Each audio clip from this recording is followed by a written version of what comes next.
एक हेल्दी बच्चा एक हेल्दी या स्वस्थ समाज का आईना होता है। हेल्दी बच्चा क्या है? हेल्दी बच्चा सिर्फ शारीरिक रूप से ही नहीं, मानसिक रूप से भी सक्षम होना चाहिए। मेरे पास कई पेरेंट्स आते हैं जो बोलते हैं बच्चा कुछ खाता नहीं है, बच्चे के शरीर में कुछ लगता नहीं है। सबसे बड़ी प्रॉब्लम ये होती है कि समाज बोलता है कि तुम्हारा बच्चा बड़ा दुबला पतला है, क्या तुम अपने बच्चे को कुछ खिलाते पिलाते नहीं हो? तो इस तरीके की अगर शिकायतें होती हैं तो सबसे पहले तो आप अपने पीडियाट्रिशियन से जाकर ये समझिए कि क्या बच्चा सही में उसका एज के हिसाब से उसका वजन कम है। यदि आपका पीडियाट्रिशियन भी ये बोलता है कि हाँ, इस बच्चे का वजन इसकी एज या उम्र के अनुरूप नहीं है, तो हम यह कुछ टिप्स अप्लाई कर सकते हैं जिसके माध्यम से हमें ये समझना है कि बच्चे को क्या खिलाया जाए और उससे भी कहीं बढ़कर बच्चे को कैसे खिलाया जाए।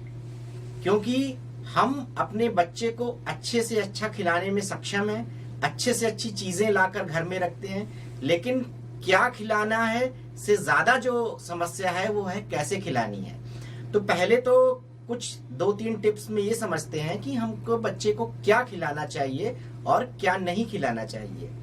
आते हैं एक नवजात शिशु के ऊपर। नवजात शिशु से लेकर 6 महीने की उम्र तक सिर्फ और सिर्फ माँ का दूध बच्चे के लिए अमृत के समान होता है। माँ के दूध के अतिरिक्त कोई भी शहद, पानी, जन्म घुट्टी वगैरह कुछ भी हमें अपने बच्चे को नहीं देनी है। जब एक बार बच्चा 6 महीने की उम्र पूरी करता है, उसके पश्चात हमें धीरे धीरे बच्चे की वीनिंग स्टार्ट करनी होती है। वीनिंग का मतलब होता है तरल पदार्थ तथा कुछ सॉलिड आहार बच्चे को हम ऊपर से देना शुरू करते हैं, क्योंकि 6 महीने के पश्चात दूध में उतनी कैलोरीज, प्रोटीन और फैट नहीं होती जो बच्चे के विकास को पूर्ण रूप से करने में समर्थ हो। अब आते हैं कि वो क्या क्या चीजें हैं जो हमें अपने बच्चे के आहार में देनी है, जो उसको फायदा पहुंचा सकती हैं, और क्या क्या चीजें हैं जो हमें नहीं देनी है। सबसे पहले तो भारतीय समाज में एक सबसे बड़ा जो मिथ है वो है दूध को लेकर। 6 महीने के पश्चात भी मैंने देखा है कि कई माएँ या कई परिवार होते हैं जो बच्चे को 5-5, 6-6 बार दूध पिलाते हैं, जो कि एक बहुत ही नकारात्मक चीज है।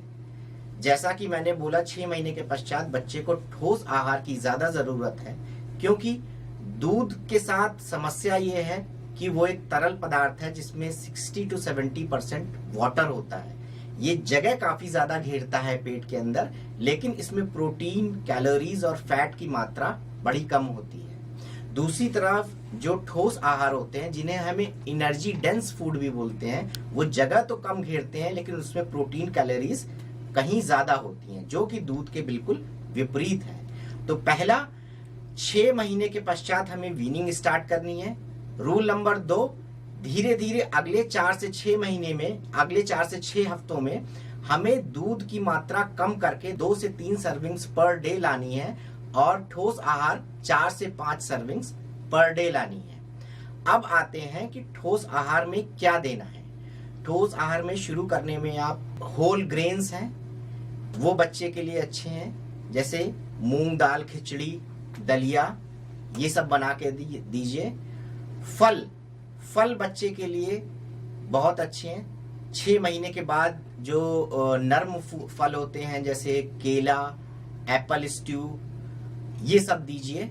तीसरा जो एक मिथ है वो है कि जूस देना है कि होल फ्रूट देना है।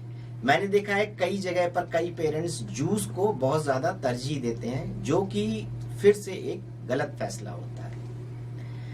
जूस की जगह यदि आप पूरा फ्रूट या उसका गूदा देते हैं तो उसके साथ हाई कंटेंट फाइबर और कई मिनरल्स भी बच्चे के शरीर में जाते हैं, जो जूस से कहीं अधिक लाभकारी होते हैं। दूसरा, जूस कौन सा देना है। कभी भी टिन्ड पैक्ड जूस या जो कार्बोनेटेड जूसेस या शुगरी सिरप मिलते हैं बाजार में, वो नहीं देना है। आज आप कॉमर्शियल उसमें देखिए, कोई भी जूस का ब्रांड हो, आप उसका डब्बा उठा के दीजिए, उसमें जो जूस की मात्रा है वो केवल 7 से 8% होती है, बाकी 92% शुगर होती है, जो आपके बच्चे को कहीं ना कहीं बहुत ज्यादा नुकसान पहुंचा रही है। तो एक तो जूस की जगह आपको फल ज्यादा प्रायोरिटाइज करना है। दूसरा, अगर आपको जूस देना ही है तो आप कोशिश करिए कि फल से जूस आप घर में निकाल के ही दें। तीसरा आते हैं शुगर की मात्रा पे। हमें शुगर की मात्रा पे बचपन से ही कट डाउन करना है। बहुत ज्यादा शुगरी स्वीटनर चीजें या कार्बोनेटेड चीजें बच्चे को अवॉइड करनी है, क्योंकि यह इस तरीके का जो शुगर होता है, जो मीठी चीजें होती है, वो कहीं ना कहीं जाकर बच्चे में आगे नुकसानदायक होती है। चौथी चीज होती है प्रोटीन की मात्रा। प्रोटीन की मात्रा हमें ज्यादा से ज्यादा रखनी है, क्योंकि प्रोटीन शरीर का बिल्डिंग ब्लॉक होता है। जिस तरीके से एक दीवार बनती है, ईंट दर ईंट उसका निर्माण होता है, उसी तरीके से शरीर की जो बिल्डिंग ब्लॉक्स होते हैं वो है प्रोटीन।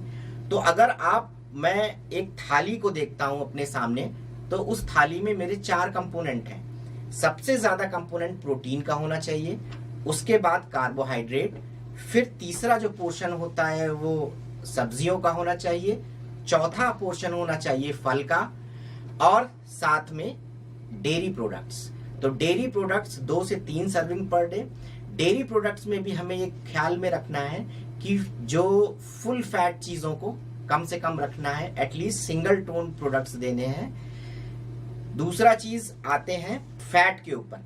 हमें बहुत ज्यादा वसा से परिपूर्ण चीजें, वसा, फैट, ऑयली चीजें या तली हुई चीजों का सेवन बच्चों को नहीं कराना है। तो ये तो थी कुछ चीजें कि हमें भोजन में क्या देना है, क्या नहीं देना है। अब आते हैं कि कैसे देना है, क्योंकि आज समस्या यहीं पर आकर रुक जाती है। देखिए, हमारे बच्चे जो हम बोलते हैं वो कम सुनते हैं, लेकिन जो हम करते हैं वो ज्यादा फॉलो करते हैं। आपने कहीं ना कहीं जरूर ये महसूस किया होगा कि आपने बच्चे को कोई इंस्ट्रक्शन दिया कि ये करो, ये मत करो, तो वो आपका बच्चा कभी भी नहीं मानेगा।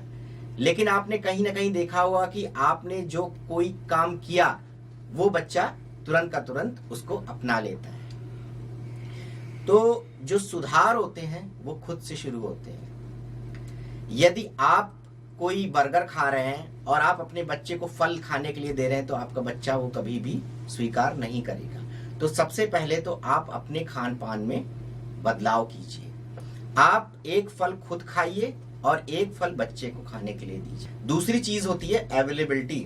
कई बार हमने देखा है बच्चे भूख लगने पे कई चीजें ऐसी होती हैं, जैसे चिप्स, फ्राइड चीजें वो मांगते हैं, और यदि वो आपके घर में अवेलेबल होंगी और आप भी कहीं ना कहीं उनका सेवन करते हैं, तो वो आपको देनी पड़ती है। तो दूसरी चीज ये है, घर में जंक फूड का आप भंडारण तथा इस्तेमाल नहीं करिए, उससे बचिए।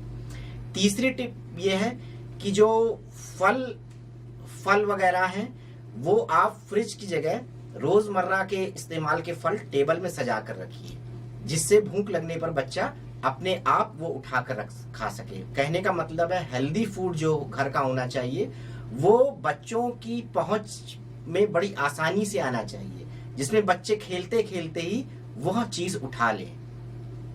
तो ये कुछ टिप्स हैं जिनको आप अपनाकर एक हेल्दी वातावरण अपना सकते हैं, जिससे एक बच्चा स्वस्थ तथा तंदुरुस्त हो सकता है।